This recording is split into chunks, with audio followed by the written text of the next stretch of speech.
Assalamu alaikum and welcome to Echo Nishomoy. I'm your host Ahmed Dayan, and this is our first episode of the series The Untold. We will have discussions on various critical issues in Bangladesh. Each episode will feature guests who bring in expert insights and diverse perspectives to our table. Today, Echo Nishomoy will dive deep into the horrifying incidents of enforced disappearances that occurred during Sheikh Hasina's regime. Let us introduce our guest today. In today's episode, we're joined by Mohammad Ashrafuzzaman. He is a human rights defender of Bangladeshi origin. Having been exiled in Hong Kong for more than a decade and now in the United States, Ashrafuzzaman internationally advocates for accountability and justice for the gross human rights violations perpetrated in Bangladesh and other Asian countries. He is currently a visiting international scholar at the Ohio University. Mr. Ashraf, assalamu alaikum and welcome to Akonishomai. How are you today? Walaikum assalam wa rahmatullahi wa barakatuh. Alhamdulillah, I'm fine, and thank you very much for having me. Thanks a lot for giving us your precious time today. So, as you know, today we'll be talking about enforced disappearances, and you have been deeply involved in human rights issues in Bangladesh for like many, many years. Um, so, I've actually prepared a few questions for you that I'd like to know, and hopefully the people would like to know as well. So, recently, Mr. Ashraf, we've seen a lot of shocking details have emerged about enforced disappearances during Sheikh Hasina's regime, especially after the July Revolution. A recent interim government report reveals that even infants and women were kept in secret detention for months or years by law enforcement agencies. In your view, what led Sheikh Hasina and her regime to take such an approach against the country's people? Thank you very much. It's a very important question of today.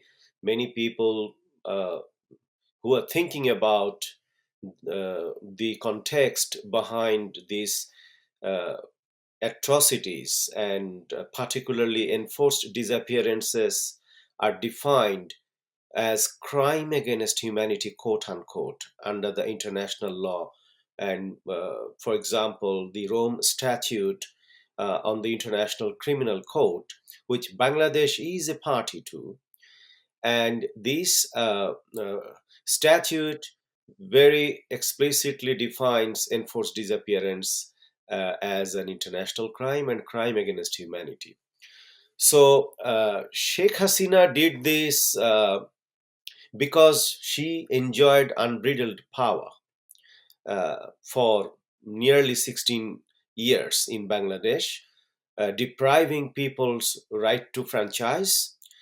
Uh, a generation we have seen around 30 to 35 million who since 2009 to 2024 uh, attained their adulthood, meaning 18 years of age during this uh, nearly 16 years of time, they never had a fair opportunity to exercise their right to vote in the country.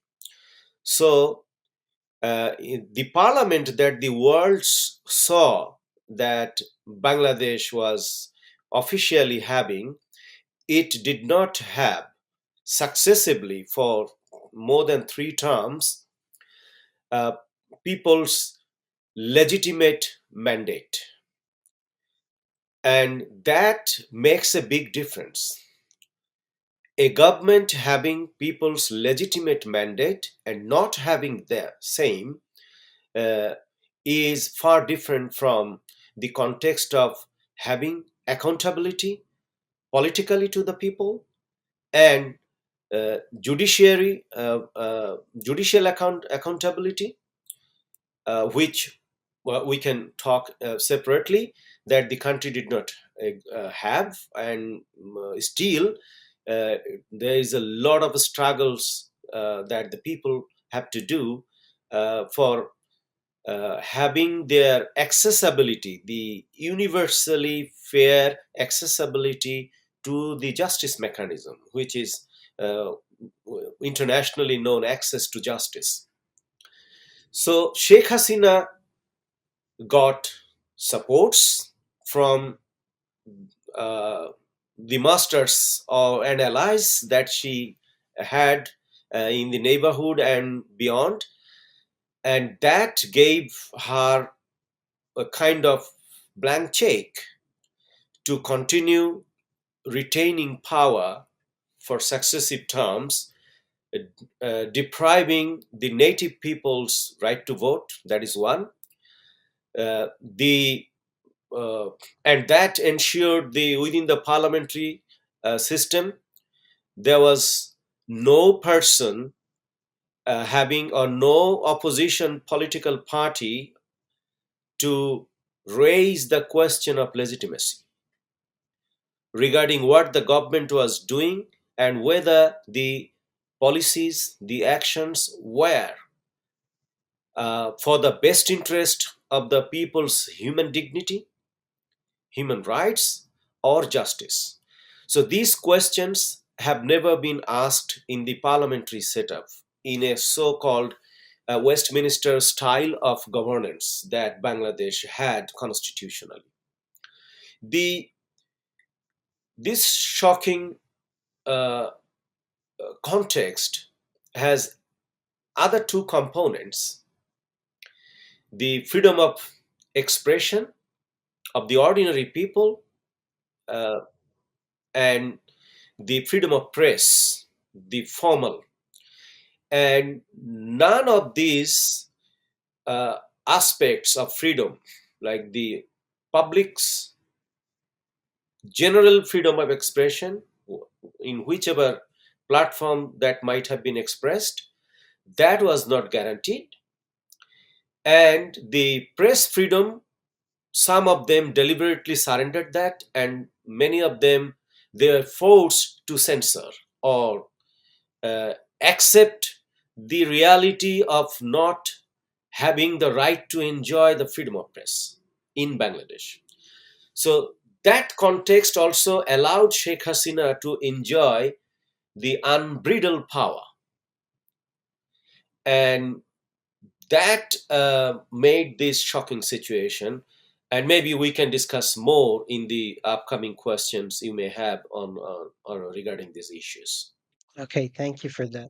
Um, so for the last 16 years, the people of Bangladesh did know about these disappearances, but uh, what I found shocking were the reports of the infants that came out recently. What do you think was the main motive behind such actions, like imprisoning infants and women? Were they used as bait to capture other members of the family, or were there other reasons behind it? The, uh, yeah, this is another very worrying context that we are seeing now.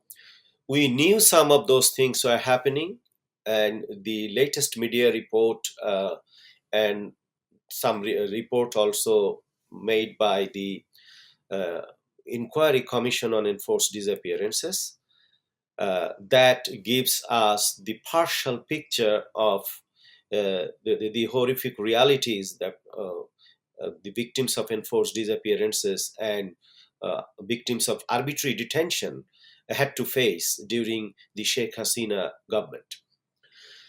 The motives might be several.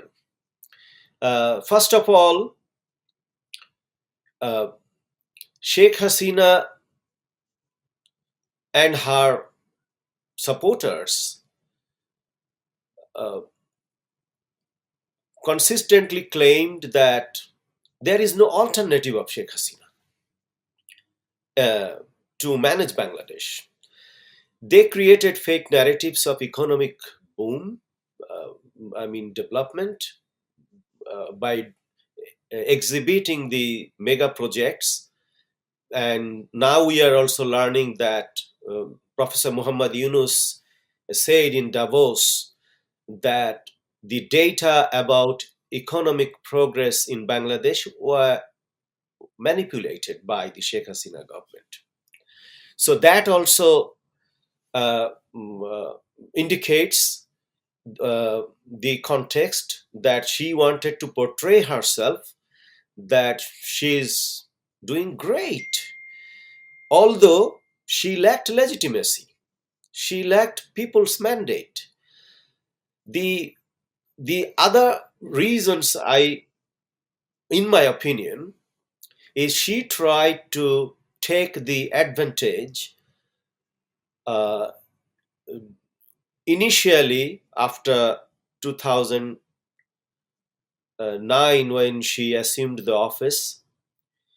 The war on terror was a dominant narrative across the world under the Obama administration, and to some extent uh, the Donald Trump first presidency. And the world was uh, all right. The global leaders, particularly from the global north, they are fine with this approach of uh, war on terror. And there were instances of rendition, collaboration, uh, training provided by the Western governments to Bangladeshi entities who are accused of perpetrating enforced disappearances and large scale extrajudicial executions. And this cooperation empowered Sheikh Hasina, that creating the narrative uh, to feed up this global position or priorities, kind of in the context of war on terror, will be strengthening her political future. And uh, she will be gaining more supports internationally and acceptance by the world leaders who are the active parts of the war on terror narrative in the world. The other reason, I think, is taking the advantage of Islamophobia. The uh, the world cannot deny that certain segment of the world leaders, they have a strong Islamophobia position, politically, diplomatically, and ideologically. And that also, Sheikh Hasina was clever enough to identify that as one of her strengths. If she could detain an ordinary person for a prolonged period in incommunicado detention facilities, which now we know as House of Mirrors, or locally known as Ainaghar. So, definitely, an adult man will be growing beard, will be growing hair, and in a few weeks' time, if the law enforcement agencies or the security forces, they just provide them like a zubba. It's a kind of the Islamic clergies will be wearing in mosque or in madrasa, and cover their head with scarf and other things to look like some some of the Middle Eastern races, or maybe some of the um, outfits like the Taliban or other guys who are criticized uh, for right or wrong reasons. And then it's easy to use the infants and the women as hostage, to coerce statements from them, which is mostly prescribed by the agencies who use torture in custody against those incommunicado detainees.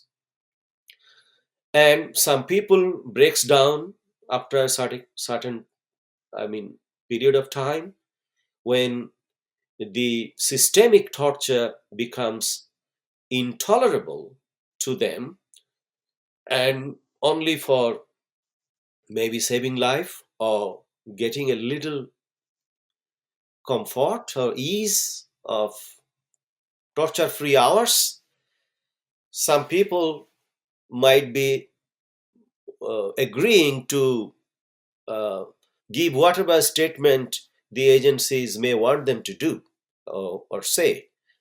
And we have seen examples in the media reports that uh, how the magistrates collaborated to the process.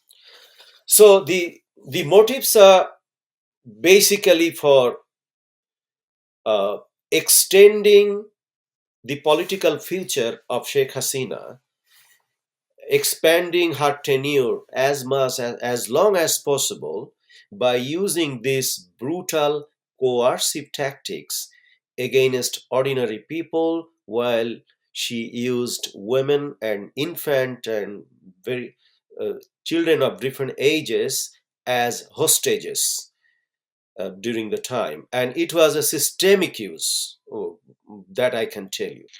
Okay.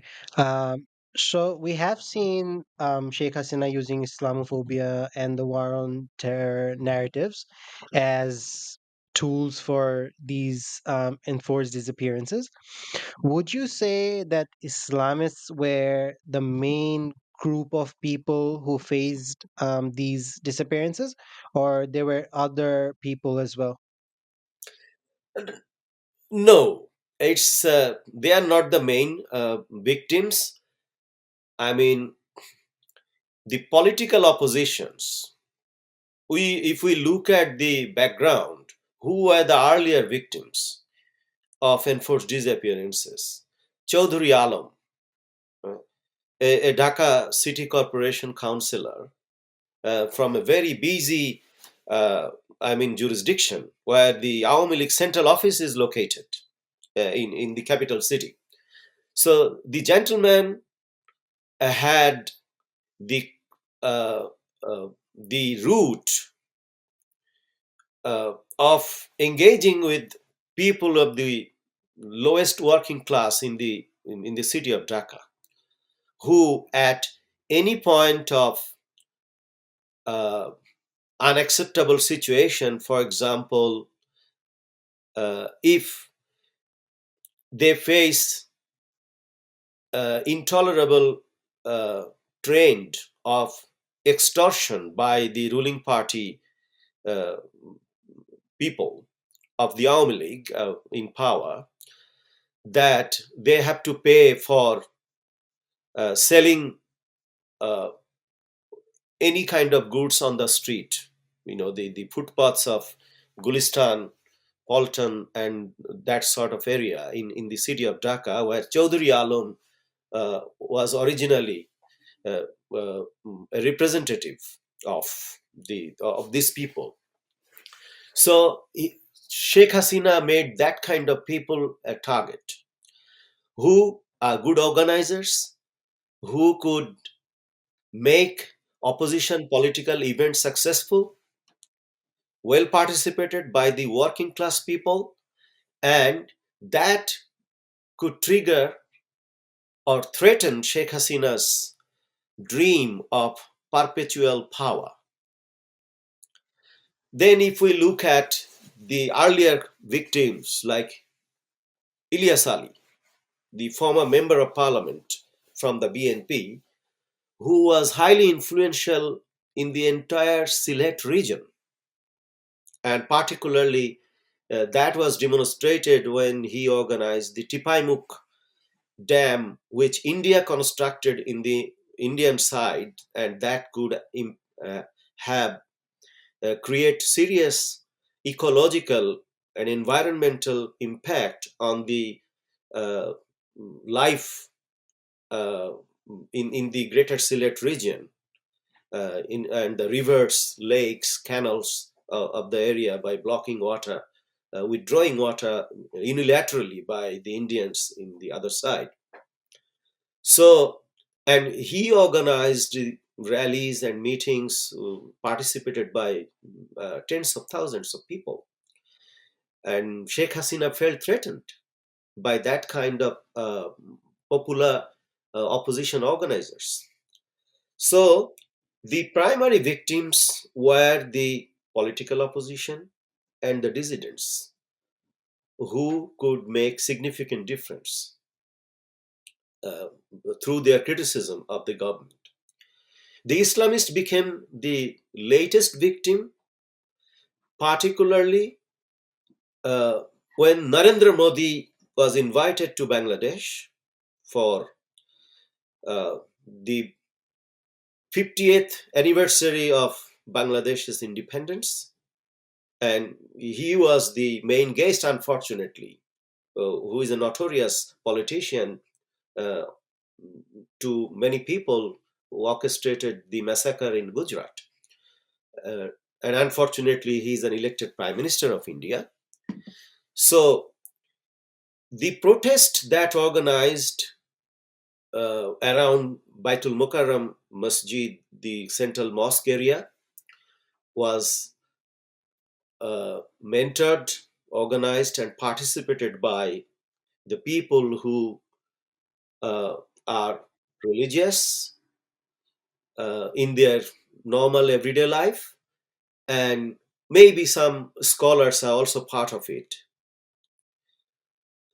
And then some of the scholars criticized the actions against the rallies organized by the ordinary Muslims in around that, who publicly criticized the invitation uh, of the government to Narendra Modi in particular. There are many leaders in India who are peaceful enough, who are acceptable enough, and diplomatic enough to, uh, I mean, be part of such an important event like 50th anniversary of a country, a neighboring country, instead of Narendra Modi, according to the critics. And that uh, made Sheikh Hasina angry that, okay, Narendra Modi is her best choice. And who are you to criticize my decision? That made the Islamist the targets next. And she was also, after the 5th May of 2013 incident, the massacre of the people at Motijil, uh, Shapla Chattar, all that she did by offering weights, lands and various other facilities to the Hifazat-e-Islam leadership. But she was not convinced, in my opinion, that the Islamic scholars will be fully tamed and controlled by whatever I have done, because Hifazat-e-Islam is only one entity, but there were many others left out. And she was not uh, in a position to appease everybody uh, uh, through, whatever she could offer. So I think it's a complex and at the same time contextual uh, situation that she created. That okay, uh, in the past when she disappeared many opposition political parties who uh, apparently failed to generate any political movement to overthrow Sheikh Hasina. And while many of the opposition political party top leaders were allegedly uh, collaborating with Sheikh Hasina and her party lead, uh, I mean, corporate, uh, elites to manage their business in partnership or with the backup.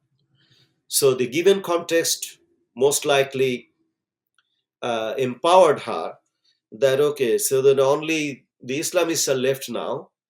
Uh, let's go and chase them. So they became the victim at the very late, like uh, after the 2018 election. and of course very few were before. Uh, uh, like if we go to the trial of Jamaat Islami leader, which is totally on a different context, they did not face any enforced disappearances.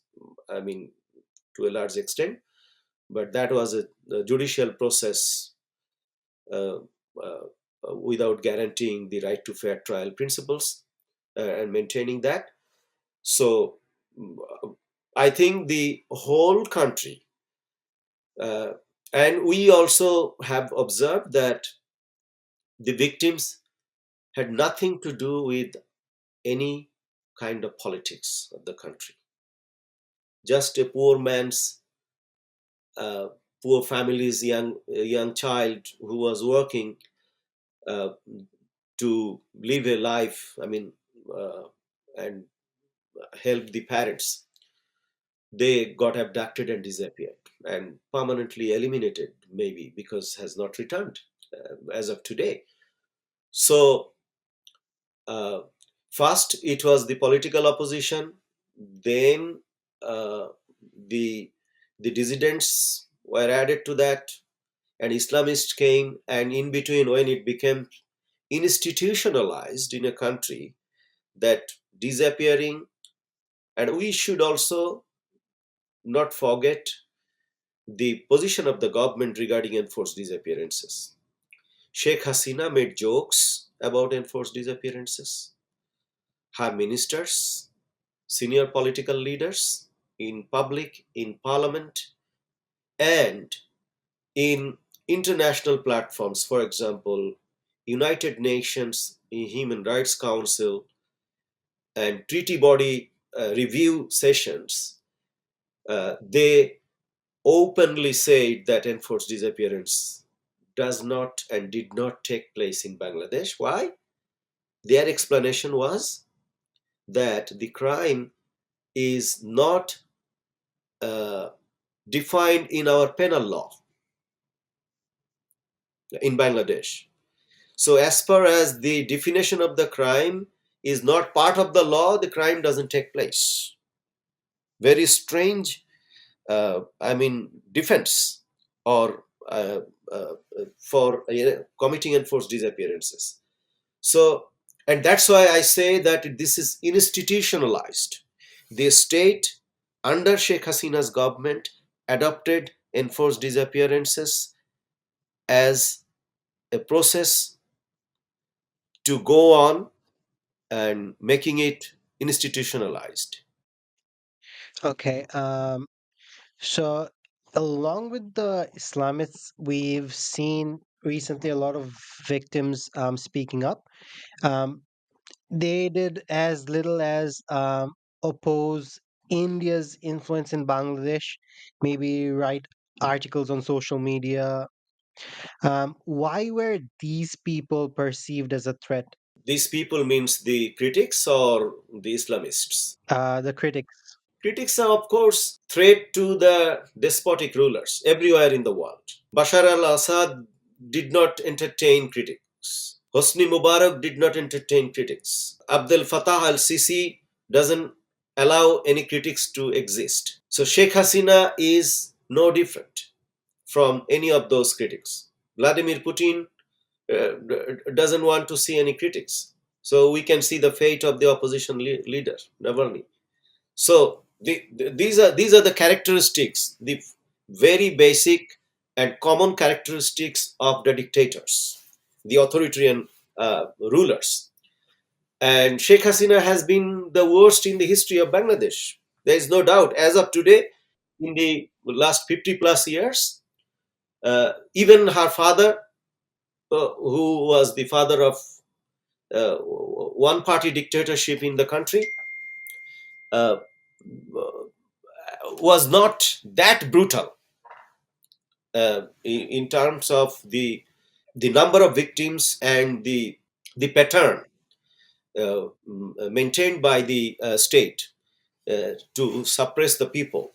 So in this context, every critic, the even the most peaceful one, like you may remember the story of writer Mushtaq Ahmed. or cartoonist Ahmed Kishore. They just made cartoons. Mushtaq Ahmed just criticized the government's policies and actions in managing the COVID 19 at the very initial stage, that what the government was doing wrong to manage the COVID 19 related problems in one piece of article, and that was the crime.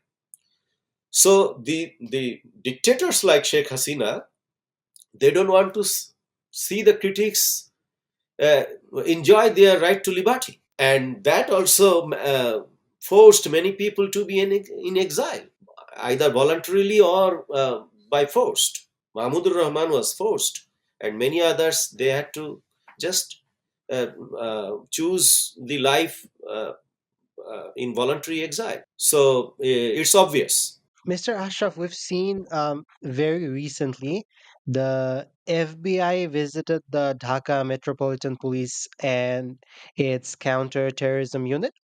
So, as you said, Sheikh Hasina's administration has often used the war on terror narrative to justify severe oppression. How do you see this trend continuing in the future? We have learned very less officially from the FBI what was their purpose of visiting this. They have not clarified anything.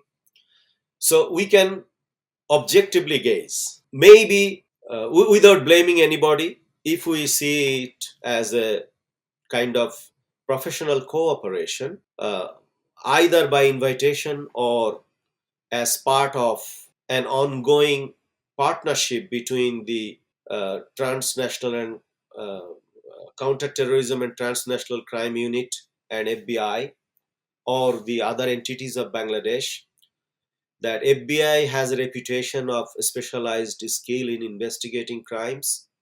If their expertise adds any value to the process of investigating uh, of the enforced disappearances and holding people under incommunicado detention uh, for the purpose of promoting the government's commitment, at least publicly announced commitment of affording justice to the victims. So this is a very welcome move uh, uh, by both entities of the and from both countries. Now, the critical part of it, we may also suspect that okay, the there are security cooperation between the countries, while many Bangladeshi entities got trained by the experts and entities of United States, including the FBI in the past, and how to manage incommunicado detention centers like the places like Guantanamo Bay, uh, I mean, one of the notorious prisons on earth.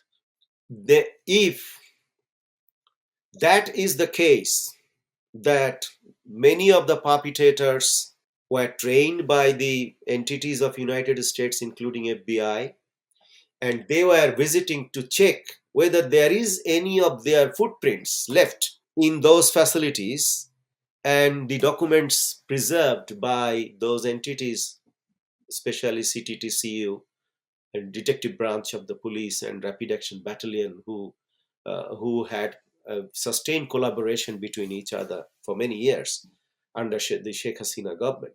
So, and to ensure that none of those uh, involving their engagement, their training tools, and uh, materials are not exposed.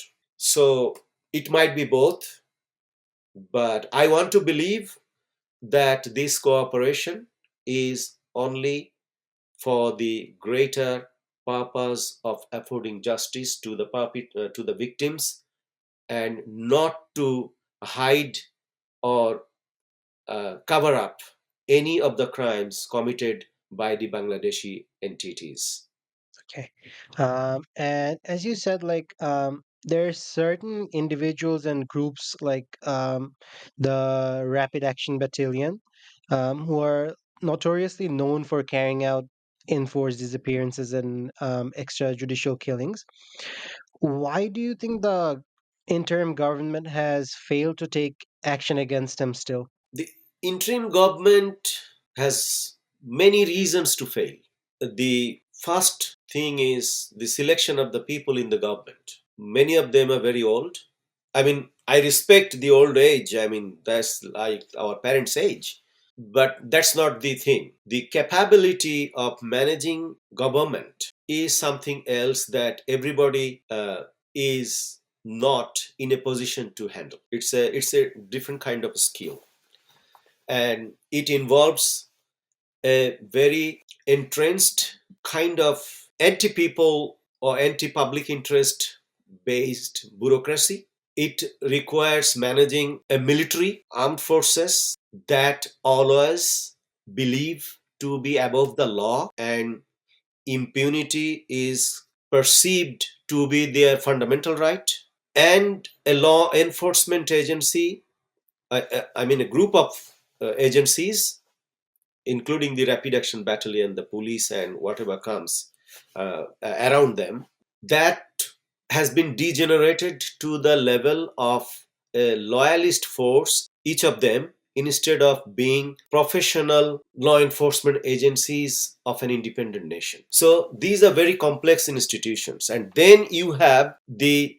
politicians who are part of the country, either side of the table or spectrum, whether they are with the Awami League or the others who criticize the Awami League. So, and different groups, entities, agencies have their different interests, and most of those interests are not in compliance or sharing the spirit and aspirations of the people who sacrificed their life in July and August and during the 15 plus years under the Sheikh Hasina government through extrajudicial killings, torture, and enforced disappearances.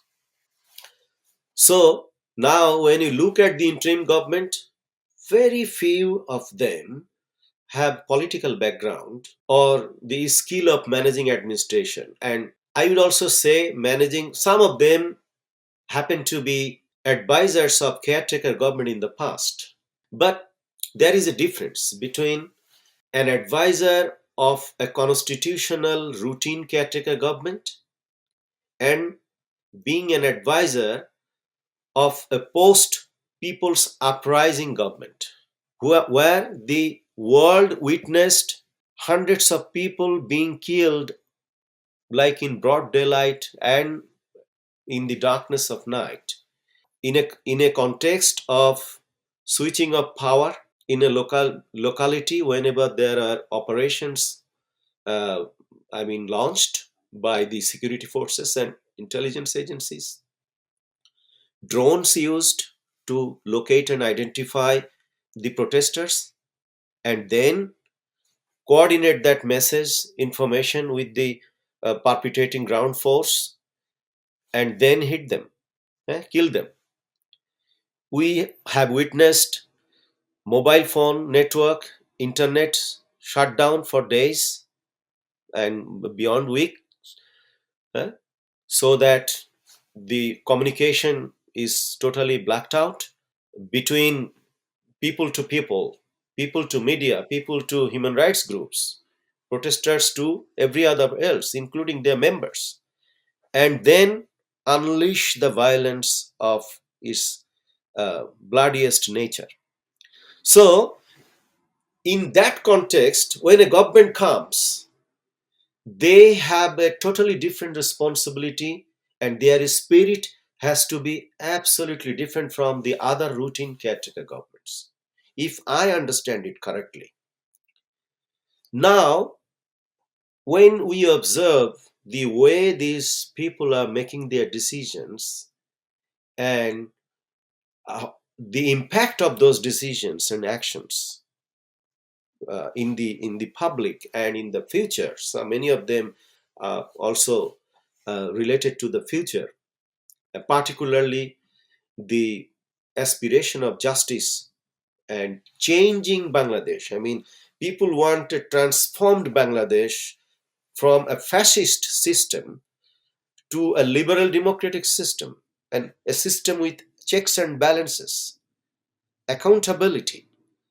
So, if most of the advisors are asked the question that, are you doing anything or something given the time that you have got since 8th of August 2024, how much of your actions and decisions are in compliance with fulfilling the aspiration of the people? So if they can, each of them, they can show 10 things that they have done, which is very concrete, very objective, then we may like to appreciate them.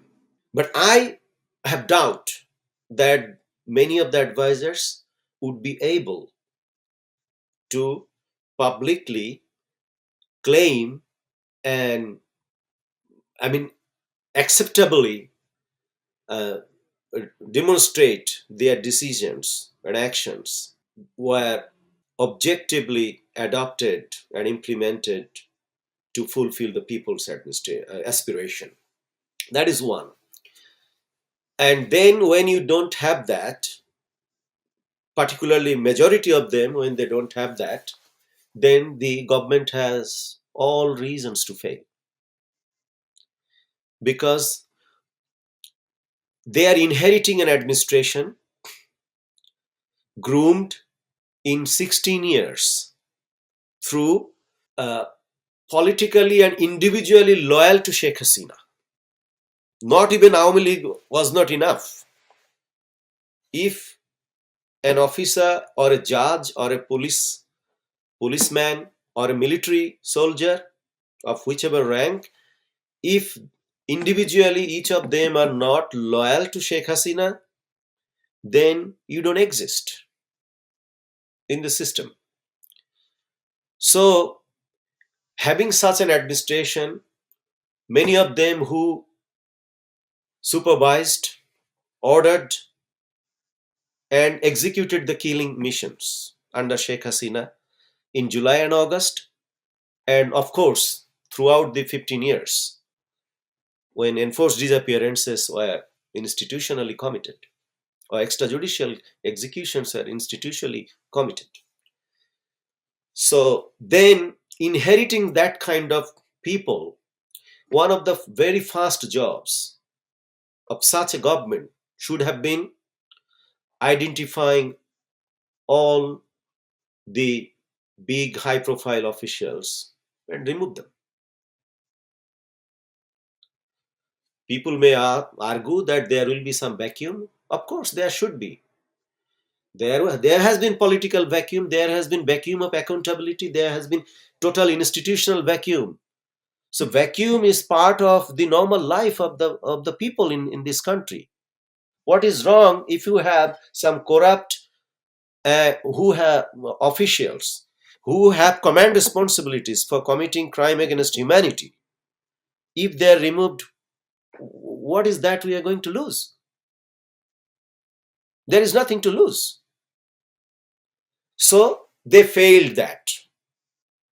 I mean, particularly the ministries, the defense, the home affairs, law, civil administration, uh, uh, these ministries, whoever has been managing that, they just failed to do their job in their first few days, and that empowered the disturbing entities within the administration, within the intelligence agencies, within the military, within the police, within the bureaucracy, and the political spectrum, both from the deposed Awami League and the aspirants who want to assume the office in the future.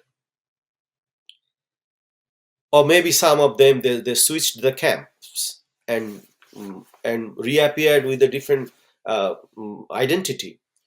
So all that, when the first round of failure has paved the way for the continuation of failure, the series of failures the government had to make, and that's happening in the country. First and foremost is giving up the notion of impunity to anyone else.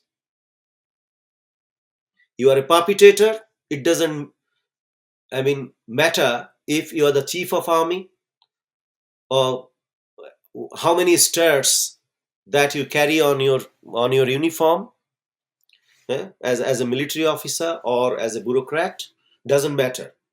You need to face justice without any subjectivity, without any nepotism, without any other reasons whatsoever. And that should be, uh, and this is, I would say that the government alone cannot do that because they're not political government. It's managed by only few people and very much inefficient people. So the politicians of the country who claim to be or hope to be the future leaders, whether it is the established parties or the incoming parties who are yet to be born. So they all need to come to a consensus on some very a couple of fundamental issues. Is that appeasing the armed forces? That okay, you want to be above the law, and that's okay. We will we will be with you. This position has to be given up forever, permanently, for now and forever. So anybody who wants to be in politics for a long time,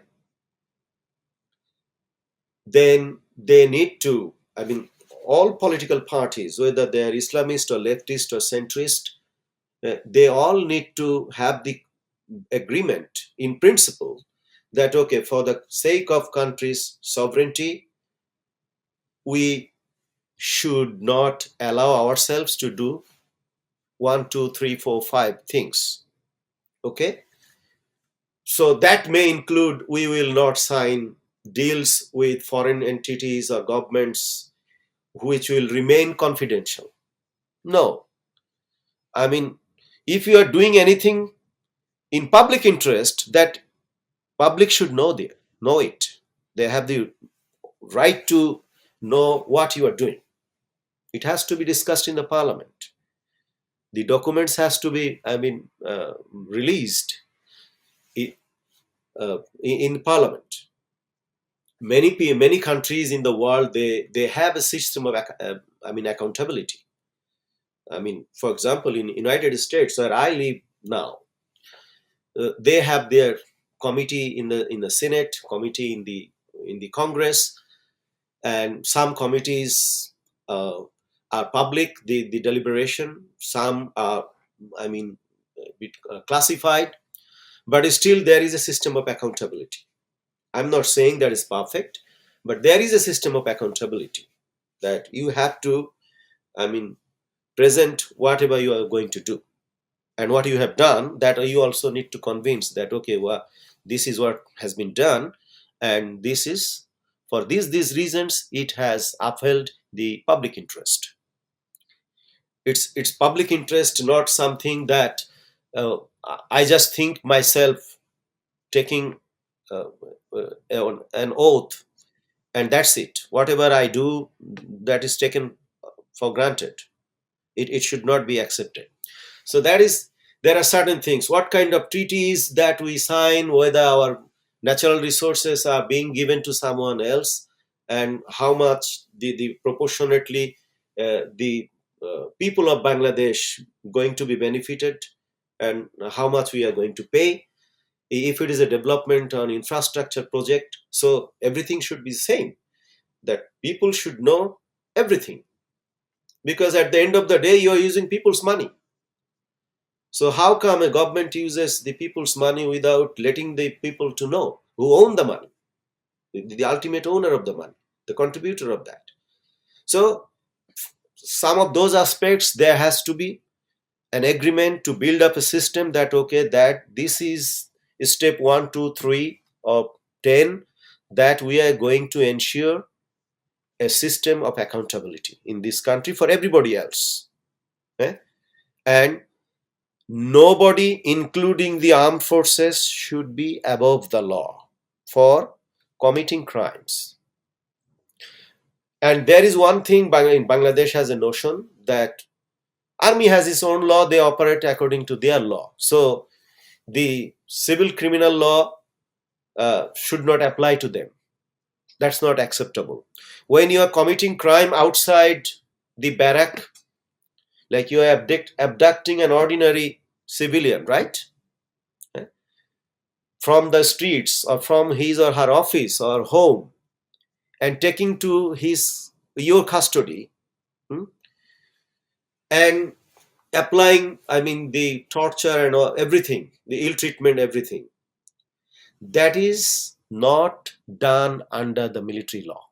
The Army Act is not applied. Army Act applies for the army officers when another soldier is involved. And within the armed forces itself, when you treat anything beyond your cantonment, somebody who has nothing to do with the armed forces, then it's public and the crime has to be investigated, prosecuted, and adjudicated in public trial without any impunity. The politicians of the country should have consensus that, okay, we will stop appeasing the generals,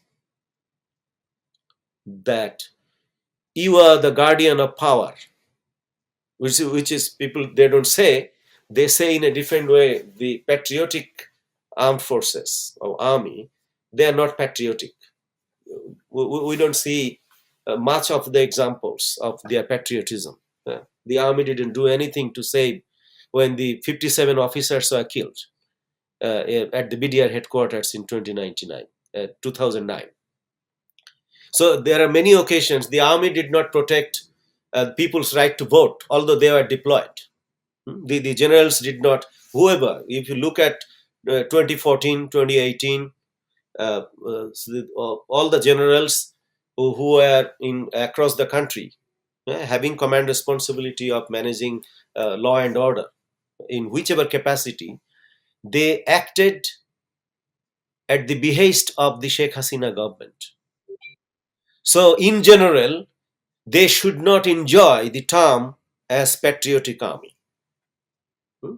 Whenever you demonstrate your patriotism for the greater public interest, we will salute you and respect you, and we are paying for everything that you do. The undergarments of the soldiers, the people pay.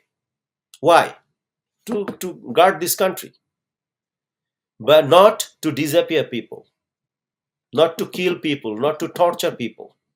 So there is a very specific line drawn between their professional duties and crime.